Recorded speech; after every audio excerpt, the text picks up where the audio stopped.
Hello সবাই, কেমন আছো? অনেক দিন তোমাদের সাথে কথা হয়নি। আর এই গরমে নিশ্চয়ই সবারই ভীষণ নাজেহাল অবস্থা। হ্যাঁ, আমারও তাই। গরম যেন দিনের দিন বেড়েই চলেছে। তবুও ভালো তো থাকতেই হবে, আর নিত্যদিনের কাজও করতে হবে।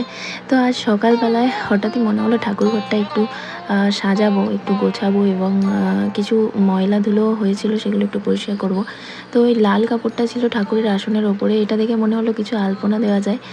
বাট কাপড়টা সিনথেটিক ছিল, তাই রঙের একটু অসুবিধা হচ্ছিল তুলি টানতে।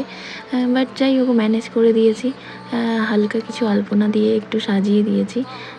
বেশ ভালো লাগছে। তো তোমরা বলো তোমাদের কেমন লাগলো, এবং আমাকে কমেন্টে জানাও তোমাদের ঠাকুরঘর তোমরা কীভাবে মেকওভার করো, কীভাবে সাজাও।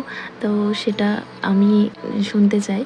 আর ভিডিওটা কেমন লাগলো এবং আমার সাজানোটা কেমন লাগলো সেটাও আমাকে জানিও। আবারও নেক্সট ভিডিওতে আসবো।